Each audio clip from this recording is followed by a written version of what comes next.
Jesus is die ewige koning. Jesus is die ewige koning. Openbaring 11 vers 15 lees ons, die koningskap oor die wêreld behoort aan ons Here en sy gesalfde. En hy sal as koning heers tot alle ewigheid. So, Jesus is die koning van konings, het ons nou vir mekaar gesê. Ons het vir mekaar gesê, hy heers oor sy koninkryk waarvan ons dan deel is. En nou in die laaste punt sê ons, Jesus is die ewige koning. En nou wil ek net gou 'n tree terug staan. Soms kry 'n land goeie leiers, reg? Soms kry 'n land slegte leiers. Kan ons 'n speletjie speel? Who wants to be a millionaire? Hier gaan ons. Wie is die ou? Kom, raai, vinnig. Niels, PW Botha, stem julle saam. Wat was hy van Suid-Afrika? Okay, julle het dit. Okay, julle sien hoe werk hierdie speletjie. Wie was hierdie man? Evie de Klerk. Okay? Wie was hierdie man? Nou wat het hulle in gemeen? Hulle het? Nee, hulle is almal dood. Jy was reg.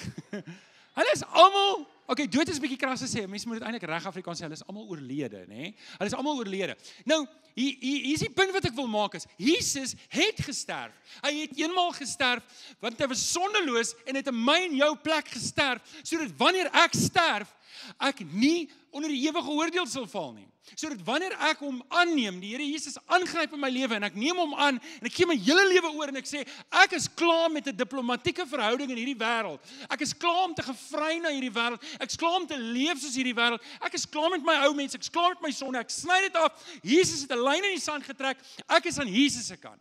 Dan gebeur daar iets. Ek kry dit wat Jesus aan die kruis gedoen het, dit word my toegereken. Sy regverdigheid word my toegereken. Sy geregtigheid word my toegereken.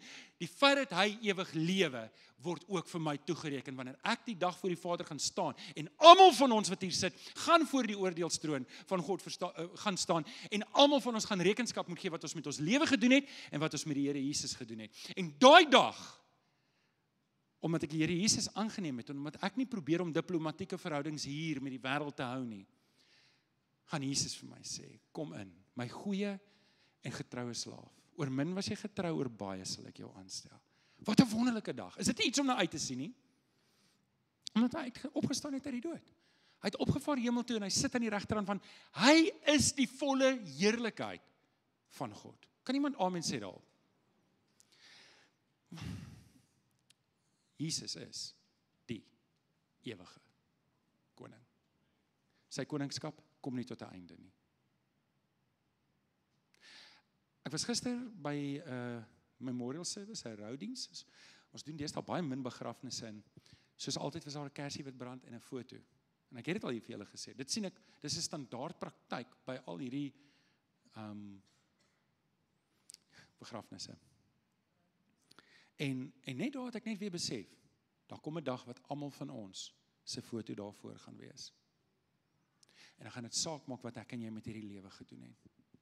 Dan gaan dit saak maak, Openbaring 11 vers 15, die koningskap oor hierdie wêreld behoort aan ons Here en sy gesalfde. Hy sal as koning heers tot in alle ewigheid. Jesus is nie 'n koning nie. Hy is die koning. En die vraag waarmee ek jou nou wil los, wat ek en jy eerlik moet antwoord, is Jesus, is hy my koning? Is hy regtig my koning?